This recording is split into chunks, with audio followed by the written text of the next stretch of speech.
Alvira Laro, manager d'artistes, communicateur.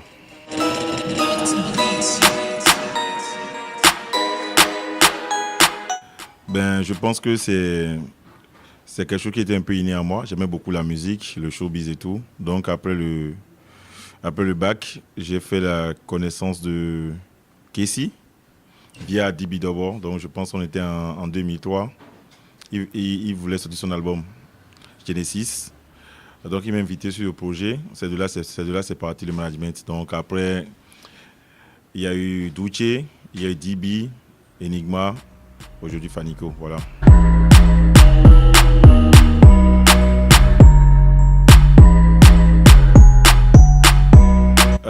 Des expériences uniques. Bon, pour Fanico, on va dire des expériences parce qu'on est en cours d'expérience. Voilà. Alors, Kessie, c'était ma toute première fois. À l'époque, Internet n'était pas encore la chose la mieux partagée. À l'international, il n'y avait pas encore de médias qui pouvaient vraiment faire la promotion d'artistes. Mais avec le peu de moyens qu'on avait, on faisait quelque chose d'assez exceptionnel. Et les concerts remplissaient, le rôle des artistes était toujours plein. C'était une expérience assez formidable. Enigma, là on est au début des années 2012-2013. J'écoute aussi FM, donc je tombe sur un morceau.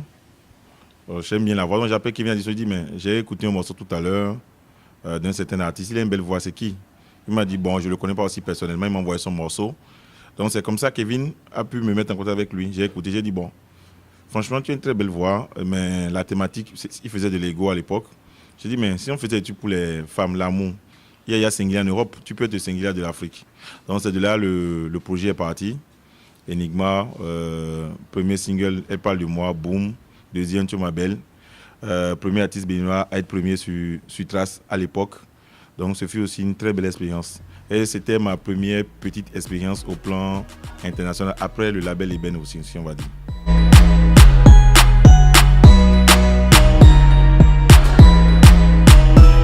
Je pense que le premier truc d'abord, c'est le talent.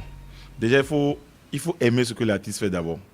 Deuxièmement, c'est le feeling. En fait, il y a des artistes qui ont un super talent, mais humainement, c'est pas la peine. Donc, si le feeling passe pas de vous, c'est même pas la peine d'aller vers. Troisièmement, c'est le travail. Parce que je pense, pour arriver au sommet, il faut travailler tous les jours, en fait. Aujourd'hui, tu peux être number one, celui qui est 50e, s'il bosse bien, dans 2 mois, il prend ta place. Donc, il faut tout le temps être en plein travail, il faut tout le temps se remettre en cause. Moi-même, en tant que manager, je remets tout le temps en cause. Je pense que si c'est la même chose avec l'artiste, ça va vite et ça va plus loin.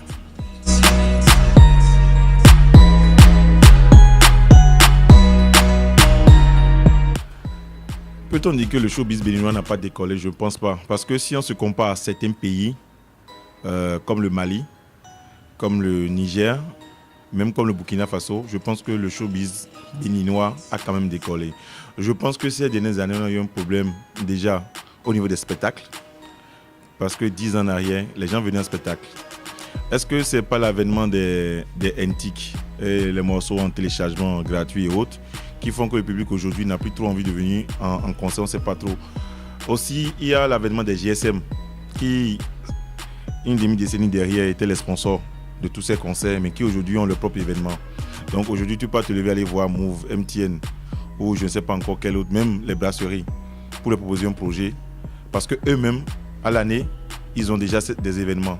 Donc les promoteurs culturels ont perdu vraiment assez en termes d'investissement avec l'avènement des GSM dans le milieu.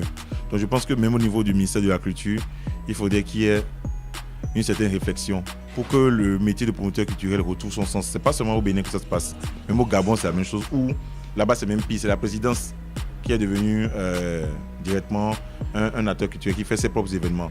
Donc, toi, un promoteur qui peut sortir 50 millions, tu peux pas faire tu peux aller en bataille avec la présidence du Gabon qui met peut-être 500 millions sur un concert. Donc, et en plus, le concert est gratuit, avec souvent ces GSM. Donc, je pense que le showbiz béninois, c'est clair qu'il y a beaucoup de choses à corriger déjà. Je pense qu'on n'a pas besoin de quantité, mais de qualité. Donc, je pense qu'il faudrait avoir le courage de se dire en face des fois, franchement, toi, laisse la musique, quoi. Viens, sois manager, fais ci, fais ça, parce que tout le monde veut chanter. On peut pas y arriver. Le showbiz, c'est un tout. Il y a des artistes il y a des photographes, il y a des graphistes, il y a des DJ, il y a des managers, il y a plein de choses autour en fait. Donc je pense qu'il faudrait qu'on pense au côté business de la chose, qu'au côté juste bling bling télévision. Je pense qu'il en est de même dans certains groupes, dans certains labels. Il faudrait qu'on arrive à se dire, bon, lui, c'est le cheval gagnant. Tout le monde n'a qu'à miser sur lui. Et ensemble, s'il marche, tout le monde marche en fait. Je pense que c'est dans cette idée qu'il faut réfléchir. Et on n'est pas l'État. Donc l'État béninois, je pense que le milliard culturel dont on parle, est-ce que vraiment les vrais acteurs qui font la musique, parce qu'aujourd'hui quand on parle de musique béninoise, c'est la musique urbaine qui fait la fierté du Bénin. Est-ce que ces artistes qui font cette fierté sont reconnus à leur juste valeur? Je pense que si on doit s'enraciner dans tout le temps les baobabs, ces genres de thématiques, on va s'en sortir en fait. Il faut aussi donner la chance aux artistes nouveaux de pouvoir bénéficier de l'aide de l'État et que le droit d'auteur soit une vraie réalité au Bénin pour permettre à des artistes qui tel son marché, la moindre des choses, c'est que le Bibéda te verse tes droits jusqu'à ta mort. C'est comme ça que ça se passe dans tous les pays. Quand on dit l'artiste a tel problème, les gens rigolent. Moi, ça me fait pitié parce que l'artiste, déjà, il se bat. Il faut qu'il crée. L'État n'est pas avec lui. Il faut qu'il fasse avec ses propres moyens. Et au final, les droits qu'on doit lui reverser pour toute sa carrière, on ne les verse pas. C'est pas normal. Je pense que quand malgré tous ces problèmes administratifs, le showbiz va vraiment décoller.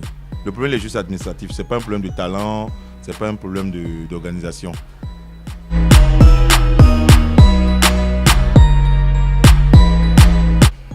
C'est vrai que j'ai commencé par le jeunesse culturel. C'était Azaro Mag, après Benezi qui est Rap du Bled. C'est même de là qu'est partie ma vraie formation avant de venir au management. Aujourd'hui, je pense qu'il n'y a pas de carrière possible sans les réseaux sociaux. C'est impossible aujourd'hui. Internet est un rôle moteur. En même temps, ça fait des artistes, en même temps, ça défait aussi des artistes quand c'est mal utilisé. Je pense que par rapport à ça aussi, il faudrait que certains artistes, en général même béninois, parce que je prends le cas du Bénin, je vois un peu comment certains gèrent leur image ou leur communication sur les réseaux sociaux. C'est vraiment dangereux. Je pense qu'il faudrait avoir un staff qui s'occupe en conversation, c'est clair, avec l'artiste, et que l'artiste ne soit pas au centre des échanges sur Facebook. C'est-à-dire, tel fan est venu poster un truc, tout le monde ne peut pas t'aimer. Même Jésus, tout le monde ne l'aimait pas. Donc je pense que personne n'a une musique, même Michael Jackson, qu'on prend comme légende. Certains ne l'aimaient pas, c'est leur droit. Donc tu fais ton single, c'est clair qu'il y a des gens qui ne vont pas aimer. Tu fais ton single, c'est clair qu'il y a des artistes qui ont leur frustration à eux, qui vont venir soit par des pseudos, soit eux-mêmes te provoquer. C'est pas à toi l'artiste de répondre en fait. Je pense qu'on ne répond pas à tout. S'il y a des trucs que tu as, dans les commentaires, il y a souvent des commentaires positifs. Il y a des négatifs, il y en a qui sont vraiment super négatifs. Je pense qu'il faut faire abstraction de tout ça, prendre le bon côté des choses, utiliser ces réseaux sociaux pour pouvoir avancer. Pas en faire un marché où il faut venir répondre à Instinct Grec, rentrer dans des clashs inutiles. Je pense qu'on n'en a pas besoin parce que déjà en Afrique, le clash ça ne paie pas. On n'est pas en Europe où il y a des stratégies qu'on peut mettre en place pour gagner de l'argent. Donc je pense que ici, c'est comme vous prenez ma famille, la dame qui a joué la maman de Boiri. Elle est partie au Gabon pour un show, elle a été frappée au marché. C'est pour dire que les gens en Afrique n'ont pas encore cette perception de la chose en fait. Donc il faudrait que vraiment les artistes, ils savent vraiment utiliser les réseaux sociaux et qu'il n'y a pas de débordement en fait. Parce que franchement, ces derniers temps, il y a assez de débordements.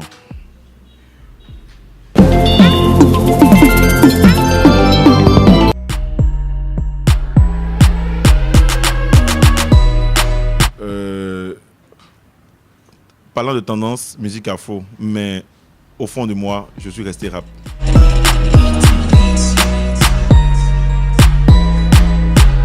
Genesis parce que vraiment, je pense que ça a été, avec le temps, beaucoup de rappeurs béninois se sont identifiés à Kessi.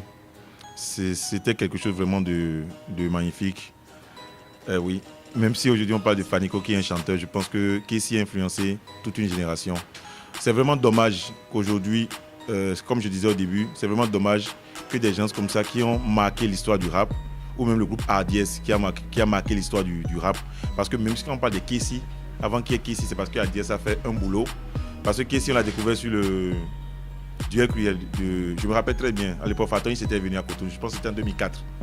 Donc je pense qu'il y a un manque de reconnaissance envers les tauliers de la musique au Bénin. Et c'est un truc qu'on doit inculquer à la nouvelle génération, le respect des aînés. Et je pense que les aînés aussi, à un moment donné, comme ça se fait dans beaucoup de pays, tu chantes pendant un moment.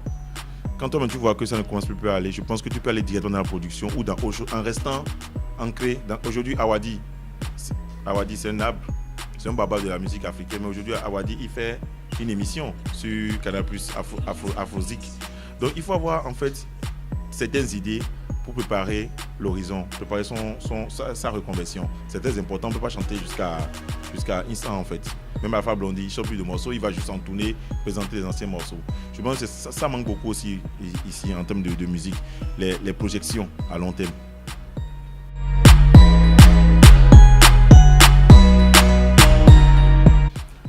J'étais PES avec la 2009, mais mon gars, FIFA for life.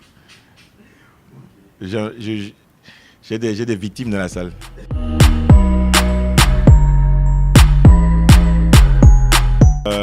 Honnêtement, je vais dire Abidjan. J'ai plus d'attaches. Je me sens beaucoup plus chez moi. Quoique Douala, on commence à développer quelque chose de bien là-bas. Mais Abidjan est chaud, mais un peu calme. Douala, c'est chaud jusqu'à la mort. C'est ça qui me dérange en fait.